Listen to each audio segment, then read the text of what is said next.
Hello there. Welcome back to We'll Laugh About This Tomorrow. Have you guys missed me? I know I've missed doing this. It's been a couple weeks. Things got rough. We turned into the COVID family for a little bit there. Uh, and then nobody had symptoms, but we all had to stay home. And then when we say, oh, we're good, then we end up getting symptoms. Well, two of us did. So yeah, it's been a rough couple weeks. My work schedule changed too, so that's kind of been rough. Not much to complain about there, but it's hard to work a 12-hour shift and then plan on doing this on your day off and all you want to do is relax. But anyways, let's get into it. Episode 7. So a lot of stuff has been going on. Um, like I said, we got COVID. My family got COVID. Um, my mother-in-law ended up testing positive. Then we tested the boys and ourselves. I ended up going to an urgent care, and I tested positive at the urgent care on the rapid test. And then both my, or no, just one of my kids. I lied. Just one of my kids tested positive. My youngest, and was a 4-year-old, and he didn't really get like crazy symptoms. He was just like not a 4-year-old for 2 days. Like he was just like real tired and cuddly, and he slept for like 10 hours one night. So other than that, like he was, you know, pretty fine. Didn't really get a fever or anything like that. And then my wife, I don't remember if she tested positive or negative, but and I tested positive, but I told her I tested negative because she was already freaking out and stressing about it all. And I'm like, well, if I don't have symptoms, I'm not going to really bring it up. And so then I had to come home from work, and then my work called me, and stuff's getting crazy at work, and they need me to be there, and they're like, you feel fine? I'm like, yeah. I'm like, I feel fine. I don't have any symptoms. And they're like, okay, can you come to work? I'm like, sure. If you guys would let me come back to work, I'll go to work. So then I ended up going back to work because I was asymptomatic, didn't have any symptoms, but I was positive. Um, and then I worked that week, and then when I got back home, and then my first day off after that week, it like hit me like on a Tuesday. So like 2 days, I have 3 days off. So on my second day, I kind of felt crappy that night, and then the third day was just kind of blah. And then towards the end of my third day off, I was like, oh man, I think I'm getting sick. Like my throat was starting to hurt, and I was just like feeling real like tired and lethargic. So I was like, whatever, I'll go in. So when I woke up in the morning, like I felt pretty shitty, but I knew as long as I was there and everybody showed up, like I wouldn't have to work as hard. So I ended up going to work, and in the morning meeting with my guys, they're all like staring at me, and I'm like, okay, so this is what we're gonna do, and they're like, bro, you look like a ghost, like you're super pale. You should probably get out of here. And I'm like, yeah, maybe I should. So I was like, fuck it, I'll go. I'm gonna go home. So then I went home. Um, was I pretty much slept. I remember coming home. I got back home at like 5:30 a.m. Fell asleep. Didn't wake up till about 7 p.m. My wife said she had to check on me. She's like, I don't know, you were sleeping forever. Fell asleep or woke up at 7 p.m. Ended up eating the dinner that she made, and then I went right back to sleep at like 8:30. So I was like up for like maybe an hour and a half. And then I woke up the next morning at like 8:30 p.m. Actually, I woke up at 4 a.m. so I could call into work, or 3 a.m., 3:30, and and then I fell asleep. Woke up at like 8 o'clock, like 8:30, and I was like, oh, I feel pretty good. I don't feel half bad now.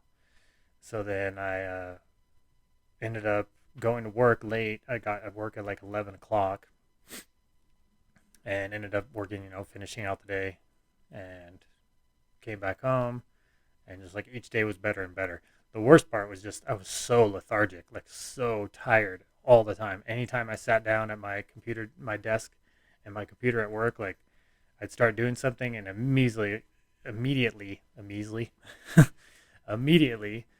my eyes would start getting all drowsy, like droopy, and I'd feel drowsy, and I was like, man. So I kept having to like get up and like go around my site and do stuff just to like keep myself like awake, and it was rough, and it's still kind of lingering. Like I'll be doing something, and then as soon as I'm done, it's like I just used all my energy for the day. Uh, my boss went through the same thing, and my boss did the same thing. He's like, "Yeah, I did the dishes," and then I was like exhausted, like I just worked a 15-hour day. And that's how I felt. Like anytime you did one thing, you'd be fine while you're doing it, but as soon as you stop, it's like it just hits you like you've been doing that one thing that took 30 minutes, like you've been doing it the whole day. So yeah, that's. I don't even know if I had COVID at this point because I took an at home test and I was negative at the at home test. So I don't even know if it was technically COVID, if I had the flu. I know the at home test. I've heard both things that they're really accurate, and I've also heard that they're not accurate at all. So who knows if I even had it still? I'm sure I did. I know like usually when you test positive, like you could be positive for up to 3 months or something like that. So whatever. Um, yeah, and then the day that I went back to work, when I went into work late, I get home that day from work, and then my wife's sick. She's the same thing, sore throat, and she just wants to sleep. So then she's like that for 2 days, and hers actually lingered a little bit more than mine. She probably lasted like 5 days, just like tired, not tired, tired, not tired. She just told me like this past Sunday that she like finally felt like normal amount of energy. So yeah, we've been going through all that, and just making sure the kids are safe and everybody's getting healthy. It was a little rough there for a sec, so I kind of had to postpone. I had a guest lined up, and I had to postpone the guest, and then I was just so busy and focused on doing other things. My work schedule got switched to 12-hour shifts for the next 6 to 8 weeks, so I'm going to be working long days, which is essentially a 14-hour day for me since I have a 45-minute drive to work. Uh, yeah, so yeah, exciting stuff. The NFL playoffs have been absolutely insane. Every single game has been nuts. Uh, like the semifinal games to go to the NFC Championship game, like those games were nuts. The KC Buffalo game was absolutely bonkers in my opinion. Uh, Josh Allen, that dude he's a bad man. Like he is going to make that. He's going to get that franchise to the Super Bowl one year. I can't see how he won't. Patrick Mahomes is just too damn good, and you give that guy very little time on the clock, and he will get his team into position to win. That play before it was a fourth down, and they were like, I think like 12 yards out from the end zone, and KC thought they were going to go for it was like 4th and 1. They thought they were going to go for the fourth down, just get the first down. And at least that's what it looked like to me. I'm not like a super expert on football, but it looked like they were going to just try to go for the fourth down, and Casey thought that too. So as soon as they snapped the ball, like Josh Allen just throws a strike right down the middle, and boom, touchdown. So then they take the lead, a 3-point lead, with 13 seconds left on the clock, and old Patrick Mahomes gets the ball and marches them down to field goal range in 13 seconds. If he had another 5 seconds, I guarantee you he probably would have got a touchdown. And if he didn't, it wouldn't have mattered because then they would have been able to kick the field goal and go to overtime. And then the overtime happens, and Mahomes just takes it over, makes it his ball game, and wins the game.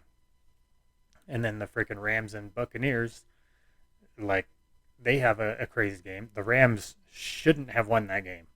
Like I'm a fence sitting team. My fence sitting team is the Rams. Like I want the Rams to win it all, and like they shouldn't have beat Brady and the Buccaneers. Like they fumbled and fumbled and fumbled and turnover. They should have never been able to get climb back into it and win that game, but they did. They won it by field goal at the end, which was nuts, and it's ended up being Tom Brady's last game in the NFL. So that's pretty nuts. Uh, of course, you want to retire on a high and get to the Super Bowl and win it and then retire. But he officially announced it, and that's it. In my opinion, the guy's the GOAT. 7 rings. Nobody's got 7 rings. So say what you will, but numbers and that kind of thing don't lie. And the guy's won 7 times, 7 Super Bowls. And then you go to the old Bengals and Chiefs, and good old Joe Burrow. That guy is a stud. He gets And week 17, or I think it was week 17. Week 17, they played Bengals Chiefs played, and it was almost identical. They were down by 14, and then they came back and won it. And in this NFC or AFC Championship game, they were down by 11 at the half, and then they came back 21 unanswered points, and then Mahomes ties it with at the end with a field goal, marches them down, gets a field goal range, gets the 3 points, goes to overtime, and then throws an interception. I mean, in my opinion, not really throws an interception. It got tipped, and then Cincinnati grabbed the ball, and I mean that was a wrap. That was the game right there. They got into field goal position, kicked the field goal, boom, Bengals are going to the Super Bowl. Now on the other side of things, that game was nuts. Went to overtime. Like almost all these games have been crazy and going to overtime. And then you got uh, the Rams and Niners, and that game was freaking nuts and up and down emotionally, and no matter what team you're going for, like it was all over the place.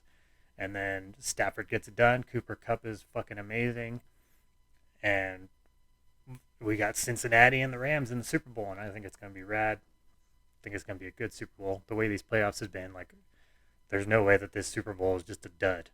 Like, I can't see it happening. And then the halftime show is going to be awesome in LA. First time the one of the teams in the Super Bowl is hosting it in their stadium, so that's pretty cool. I know everybody wanted to see Niners Bengals because that was the very first Super Bowl that happened, but whatever. So yeah, all that going on, fun stuff, and I wanted to talk about some stuff, and it kind of skipped my mind there for a second. Oh, so I was in my NA group earlier this week, and they were talking about how you got started, like how people get started on narcotics and stuff like that. And there was a doctor that ooh, there was a doctor that joined um, this chat, and we were talking about. One guy brought up a question like, "Has anybody ever hallucinated while going through withdrawals on whatever drug they were on?" And it was crazy to hear stories, and then it like made stuff in my mind like come back up, like, oh man, like I do kind of remember like hallucinating when going through withdrawals, just because like you just think of weird things or your mind goes in weird places because it's fiending for the narcotic that it's missing. And this doctor was talking about how when pretty much like I just said, when your body is missing something that it's had for such a long period of time, it tries to distract your brain from feeling the physical pain of withdrawal. So you'll start having these, maybe 2-3 minute hallucinations where if it's not mentally resting you, like you're still feeling like shit in a way, but it's so hard to explain. The way he explained it was so much better, and I know I'm going to butcher this, but he was pretty much saying that like your brain takes you somewhere else, so that way you're not in the moment of feeling like crap. And I remember I had it was like a while ago, like not recently, but I remember I was going through withdrawal once,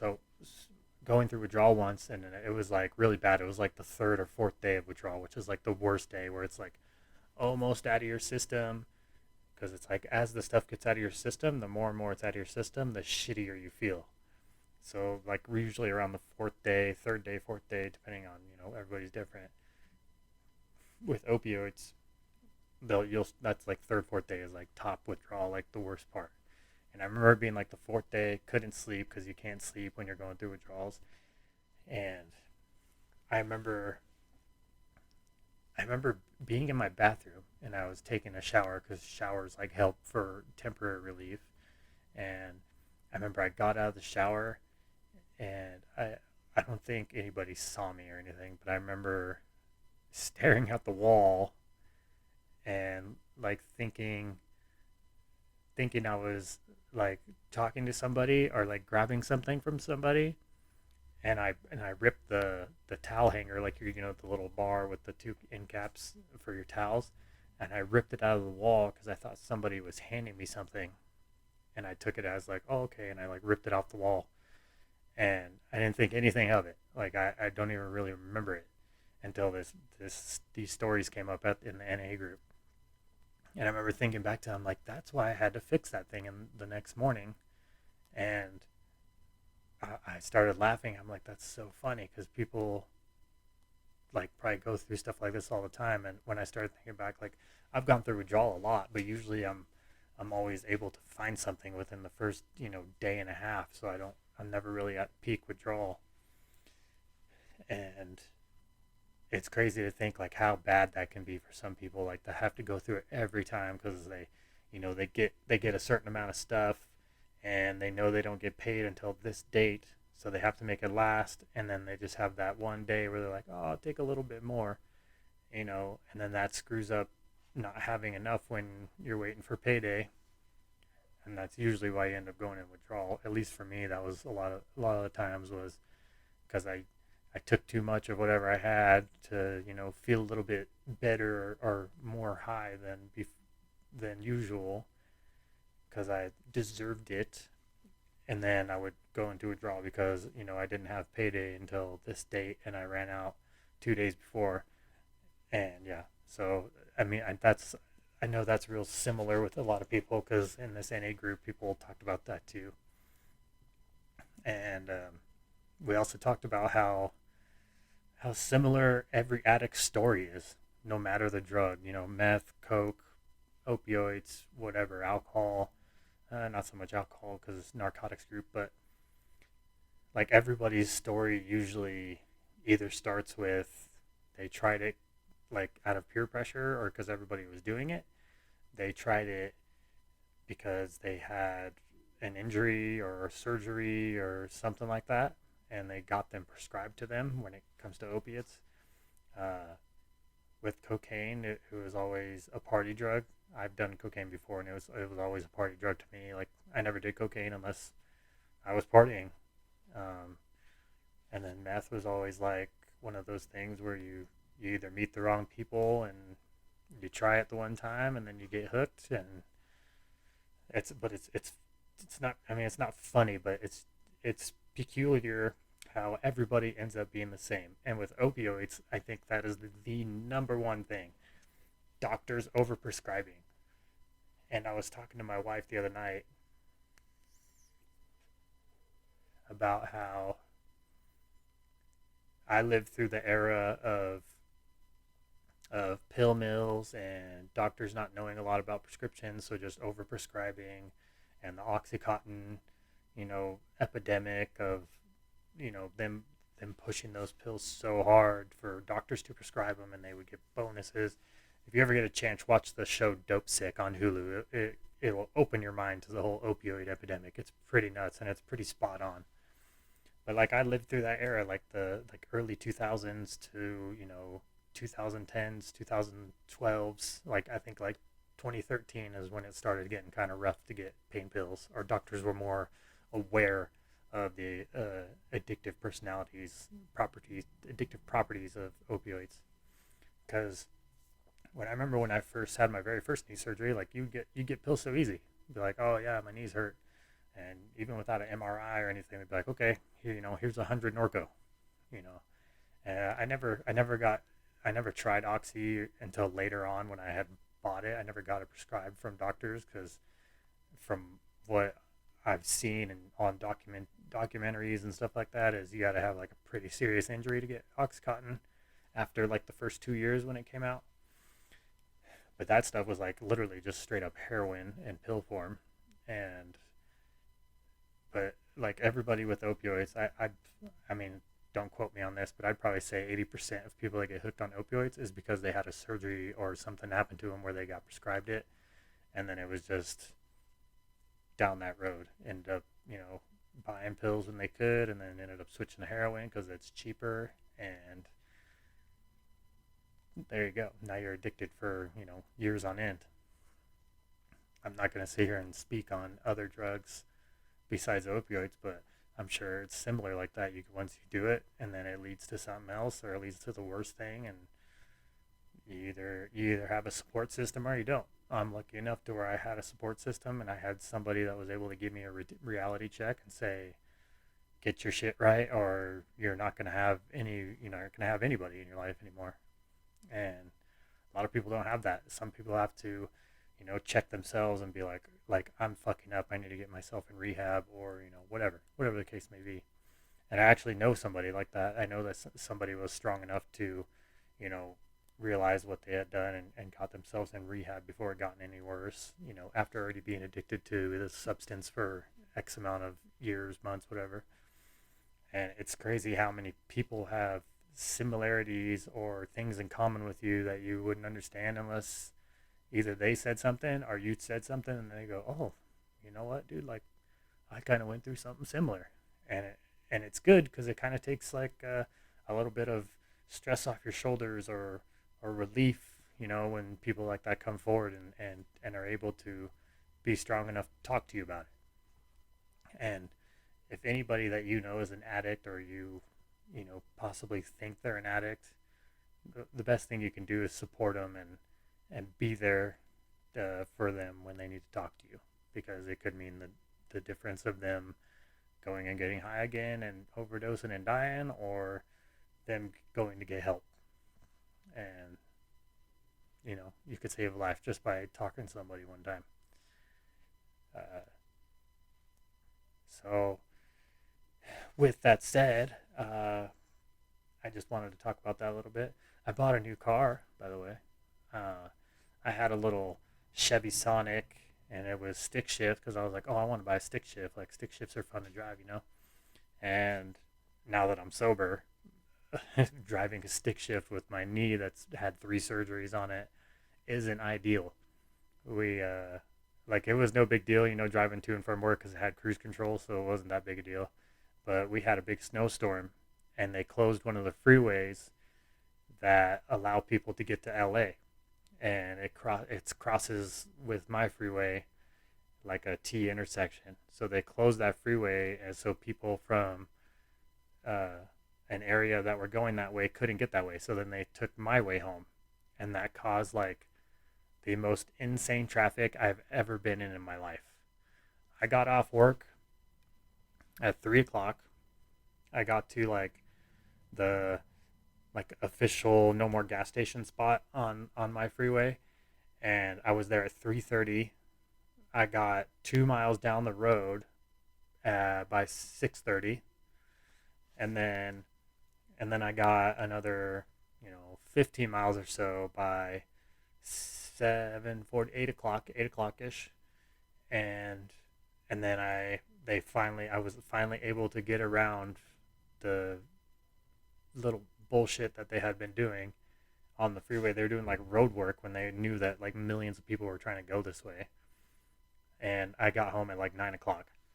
So I was in my car with a stick shift going 1 miles an hour, 2 miles an hour, stop and go with a stick shift from 3:30 to 8:30. And I was like, I will never do that again. I'm like, I need to sell this car and get myself an automatic so I don't have to deal with that ever again, because that was the worst thing ever. Like, it felt like I had done like a million squats. Like, my thighs were like burning every time I like stopped or had to push the clutch in. My thighs were just burning. I got to the point where I just put it in first gear, and I would let people. Sorry about that. I would put it in first gear and like let the car in front of me get so far ahead that I could just let out the clutch and let first gear just like put me up to that person, so I could have time to just like let my legs sit there without having to touch the clutch. Like, it was the worst, absolute worst. And I was like, I took this back way, and it was double yellow lines, and I kept every chance I got, I would get out and like just go ahead a bunch of cars, like 15, 20 cars at a time, and people were honking at me and getting mad, and I never understood why. I'm like, why the hell are you honking at me? It's double yellow. Like, I'm allowed to pass people on the right. Like, you're just mad because you're not thinking of it. And I want to get home, and you guys are all going to who knows where. I would bet my paycheck that you're not going to Tehachapi where I live. You're probably going past it. So F off. That annoyed me so bad. But yeah, so I put my Sonic up for sale. I had actually already had it up for sale, but when I like actually like got serious and like blue book, because I put it at like kind of a little bit of outrageous price for it, just to see if anybody would bite. But then when I actually lowered the price to what it was worth, like $200 over what it was worth, I had like a bunch of people hit me up, and I didn't think I'd sell that fast. And then some guy hit me up right when I was leaving work one day, and I was like, "Sweet, I'll meet you right now." So I met him at like a little that spot I had mentioned, like where no more gas stations are. Like I met him right there, and he's like, "Yeah, I'll give you this much for it." Blah blah blah. I'm like, "Sweet deal." I'm like, "But I live in Tehachapi," and he's like, "Okay, we'll follow you." So he followed me all the way home. I cleaned out my shit out of the car and gave me cash, gave him the pink slip, and said, "See you later." So then, so that was Saturday, my last day of work, anyways. So, or no, it wasn't. It wasn't. It was Thursday. So I had 2 more days of work. So Friday and Saturday, I drove the wife's car because they were home with the sickness part of the stuff, and I was looking for cars. Like I wanted to get something nice, like something comfortable and nice that I could drive every day and like not be like uncomfortable sitting in, that instance of, 7 hour traffic if I had to. So I was looking at, BMWs and Lexuses and Audis and a bunch of foreign cars. And I was doing a bunch of research and this and that, and uh, talking to people that, have these cars and whatnot. So I had like a bunch. I had a bunch of BMW 328i's, which, everything I researched, people were saying those, if you're going to get one for a commuter, that would be the car you'd want for a commuter because the other ones aren't really made for, driving long distances every day. So I was like, okay, BMW 328i's. I'll look at those. And then uh, Audi A4s, Audi TTs were two cars that were good for, commuters. And then Lexus IS250s were good for commuters too. And I think that was about it. And then I had looked at a bunch of Honda Civics just because I had one before and it was like comfortable enough and was a good little car. But the one that is good and as a car is stick. So I was like, if I could find one that's clean enough with low mileage and it's automatic, like maybe I'll just get another Honda Civic. So that Sunday, my first day off, I told the wife, I'm like, let's go to LA. There's a bunch of cars I want to look at. We'll get lunch down there, whatever, and then come back and hopefully I'll find a car.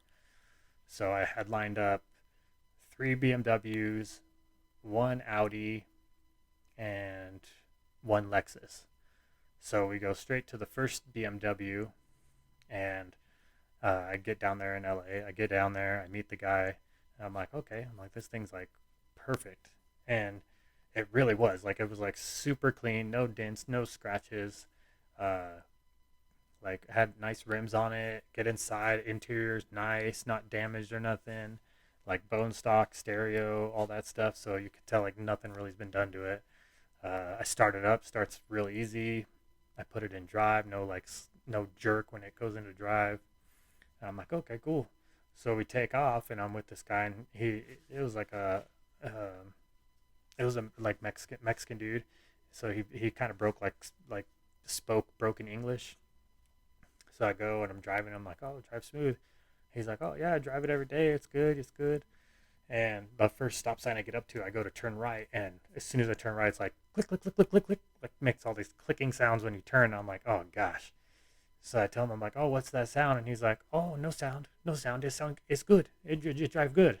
I'm like, yeah, it drives good straight, you know. So then I make a left-hand turn, and same thing, click, click, click, click, click, click, click, and I'm like, oh, geez. So I just, make a big circle real quick and come back to where we were. And I'm like, yeah, you don't know what that sound is in the front? And he's like, no. He's like, no, no sound. I don't hear no sound. Like, it's good. It's good. I'm like, yeah, dude, like either your CV joints or your CV axle. I don't know what it is on the BMWs, but something up there is either like broken, missing, or just needs to be replaced. I'm like, I'm not trying to buy something that I immediately have to take to the shop and dump money in, or spend a bunch of hours working on myself. So and I was like, I'll let you know, like, if maybe I'm like, let me look up the price of stuff and I'll let you know. So the guy's like, oh, okay, well, I gotta go to work, da da da da. So I'm like, all right, whatever. So then we go look at an Audi A4 next. So then we head to this place, like it was like 20 minutes from where we were. So we head over to this place where this Audi A4 is. And I get out, and the same thing. I'm like, oh, this thing's nice. Like, it's no scratches, no dents. Like, it's pretty clean. Uh, I get inside. The interior is like a little rough, not like super bad, but like just needs to be cleaned. Maybe like a couple little like things cleaned or replaced. And then he comes out, or like the guy's telling me, he's like, yeah, I just rebuilt the whole engine, and he showed me all the receipts and stuff. I'm like, okay, cool. I'm like, well, let's take it for a drive. So we pull out, take it for a drive, and I didn't know, but it was lowered, like it's lowered. So the first like little bump we hit, it's like boom, like I could just feel it in my ass. And I'm like, Jesus Christ. And I'm like, is this thing lowered? And he's like, oh, I don't know, man. Like I flip cars, I just bought it and rebuilt it because I got a good deal on it. And like I've drove it a few past few days. I've been driving it, and I'm like, oh, okay, like whatever. So like it drives good, it shifts good, doesn't click and clack when you turn it, and he's like, yeah. So the only thing, he's like, I need these monitors to set, and like it has to be driven a bunch for the monitors to set. So I'm like, okay. And I've dealt with this before in other cars, so I knew what he was talking about. And I'm like, okay. I'm like, well, uh, like, okay, I'll let you know what's up. And he's like, no rush, man. He's like, do what you got to do. Like, I'm not in a rush to sell it, so you know. He's like, if I don't hear from you, no worries. So I was like, okay. So then I get in the car with the wife, and I'm like, yeah. I'm like, it's just, if it wasn't lowered, I probably would have bought it. And like driving to Bakersfield to work every single day with a lowered car, and yeah, that would not be fun. So that one's a no. So then uh, one of the other guys in the BMW ends up saying that he can't meet, and then the uh, other guy with the BMW is on the way home in Santa Clarita. So I'm like, okay, like screw it, like let's go get lunch, and then we'll just head home and look at the one in Santa Clarita. So we go to Chili's, just eat some food real quick. Wasn't that great, of course, because it's Chili's, but whatever. And then as we're heading out, one of the guys I had messaged earlier hits me up and he's like, "Oh yeah, I'm available right now." And he was like 10 minutes from Chili's, so we're like, "Okay, screw it, we'll go look at it." So same thing as the first one. Perfect BMW, clean inside and out. Uh, I'm looking at it. I'm like, okay, cool. Like he's like, yeah, I just bought it. I flip cars and da da da da. So he couldn't have much to tell me about it, which is kind of a bad thing. Like it's annoying because you're like you kind of want the person that's selling it to be the owner that's had it for at least a year, so they can tell you things about it, like if it's doing this or that. And so that's two in a row that it's just some guy that's flipping cars. So he's like, yeah, he's like, I've had it parked here for like a week. I haven't driven it in a while, and I'm like, okay. So I pop the hood, and as soon as he starts it, like starts smooth, and then like slowly I start seeing smoke, and I'm like, dude, that smells like oil.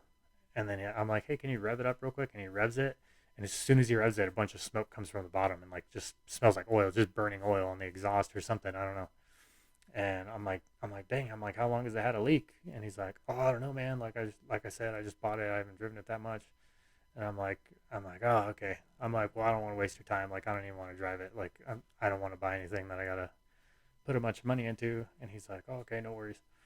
So then we head out, and the guy in Santa Clarita uh, messages me back, and he's like, yeah, I can meet you in like 45 minutes. I'm like, perfect. We're like 45 minutes away, and and then he writes me, and he's like, yeah, you got the pink slip, and like your car's good and everything. And I'm like, what are you talking about? He's like, you want to trade, right? And I'm like, no, I want to buy your car with cash. And he's like, oh shit, okay, cool. Uh, and then he's like, well, just to be honest, like it needs to be smogged, and uh, one of the O2 sensors like needs to be replaced to make it pass smog. I'm like, okay, well, we can make a deal. Like, we'll see what's up. Like, let me look at the car first. And he's like, okay, cool. So we meet at this gas station in Santa Clarita, and I tell him it's like literally like it says it's like zero point 0.5 mile from his house. So he comes to the gas station, and when he pulls in, I'm like, Jesus Christ, this guy wanted so much money for this car, and it was beat to shit. Like the whole passenger side was like dented in and scratched all the way down. And I'm like, Jesus Christ, like why do people want so much money? Like why do they think their car is gold when the whole fucking side of it is like totaled in a sense? So then he pulls up, and I walk up to him. I'm like, "Hey, what's up, man?" Like, and I look at the car and whatnot, and the interior is just trashed. Same thing as the outside, just trashed. Like cup holders are like broken off. Like, just looks like shit. And I just like just to be friendly and not a dick. I'm like, okay, like, so what needs to be done to it, and blah blah blah blah. And he's like, this, and this, and I'm like, okay. I'm like, well, let me, let me do some research and talk to my friend that knows BMWs and like see how much it's gonna cost and all this, and I'll make you a deal or whatever. So he's like, okay, cool. And then we head out, we leave, and we're just like, screw it, we're going home. And and then the guy messaged me from the Santa Clarita one, and he's like, oh, like, this is all it needs. Like, he starts sending me like pictures of it. He went to Pep Boys and got the pictures of the codes that it was having, and all the codes are like misfire, uh, O2 sensor, cat sensor, like all these just like big red flags. So I tell the guy, I'm like, okay, uh, like, I don't want to buy your car.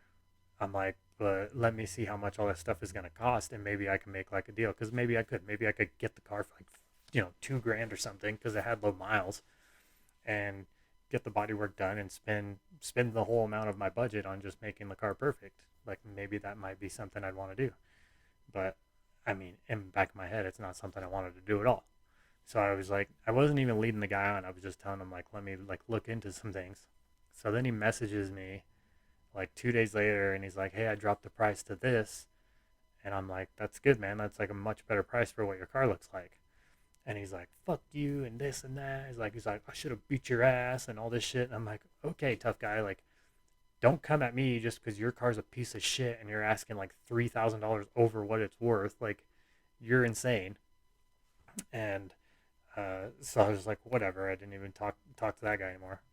So, anyways, so we're driving home, and this lady I had messaged earlier that was in Palmdale with an Audi TT writes me back, like right when we're like pulling in by Avenue S. It was like perfect timing.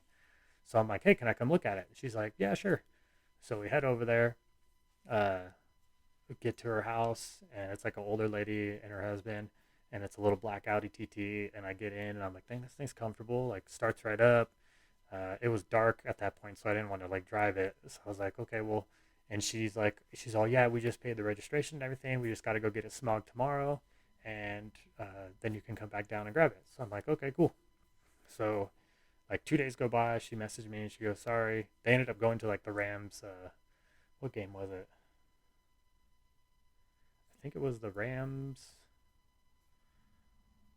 I don't know, the first game. I don't remember what their first divisional game was, but they went to the Rams game, and so they couldn't come that night. But the next night they're like, okay, we'll be home, and I was like, okay, well, I work tomorrow, so I wouldn't be able to come till like Sunday. Because I was like, so is it cool if I come down right now? And they're like, well, we didn't have a chance to smog it, and I'm like, no worries. I at least want to drive it and stuff, and see if it's something I want. So I get down there. I take it for a test drive with her husband. The thing, it's super fast. It's a fast ass little car. It's automatic, super clean. They were the second owner. It's full leather, heated seats, everything. Like, it's super comfortable. And even for how low it is to the ground, I thought it was gonna be rough, but it wasn't rough at all. Like, they hadn't messed with anything. It's completely stock. The only thing that was messed with, or not stock, was that they put a stereo in it, like a head unit. So I'm like, damn, I'm like, this thing's perfect. And I'm like, in my head while I'm driving with the husband, I'm like, I can just offer him like 600 bucks less. I take care of the smog, and if it ends up being something that I have to get repaired, then I have 500 bucks to do it. If it's not, then whatever. I take all the risk. So when we get back to their house, I'm like, hey, I'll give you this much for it, and they're like, oh, I don't know. And the husband's like, hey, it's up to her, like, it's her car. So she counters with $400 less, and I'm like, okay, I could do that. So then I ended up buying the thing, taking it off their hands right there, and all good. So I drive home. I go to work the next day. I go to work the whole week because I had a moving permit to drive it. So I drove it to work that whole week. So on the first Monday after, I go to get it smogged, and it has some like dumb monitor. Like, it passes smog, but it has some dumb monitor that hasn't set because it needs to drive up to 500 miles. And I'm like, that's the most absurd thing ever. So I get on like a Audi like chat room thing and ask questions, and these people are like, and they all, a lot of them just tell me the same thing, like, oh, you got to drive it. They're like, you got to start it and let it idle for like 3 minutes, and then drive it up to 55 degrees. Jesus Christ, what is that? You got to drive it up to 55 miles an hour for 5 minutes, and then drive it from 55 to 60 miles an hour for 20 miles straight. So I'm like, geez, man, this is gonna take forever. So yeah, I already went to the smog place again. They said the monitor hadn't set, and I didn't do that exactly because there's not really any 20-mile stretch. So I gotta still figure that out, but not a big deal. I got 90 days to figure it out. I got a temporary registration, so I'm not too worried about it. And if anything, I'll just replace the catalytic converter, and it should be fine. So yeah, I got a new car. It's a fun little car. It's fast. It's comfortable. Uh, where I live, it's cold as shit in the morning, so the heated seats are really nice. I'm eventually going to put a remote start on it and put a new head unit in it with GPS and Apple CarPlay and all that fun stuff. So yeah, I get to go back to work to 12-hour shifts for the next couple weeks, so that sucks. I'm going to try to line up a guest for you guys next week. Hopefully he's off on Tuesday. If you're listening, you know who you are, and we'll get that lined up. And it's good to be back. I need to get back on schedule and start doing these things. Thank you for listening. Make sure you go to fashionovamen.com and use the code GIFT15, and you'll get 15% off your order. Also, Dr. Squatch, if you're listening, you need to give me a sponsorship because I love your soap. I'm just kidding, guys. Hey, as always, we'll laugh about this tomorrow.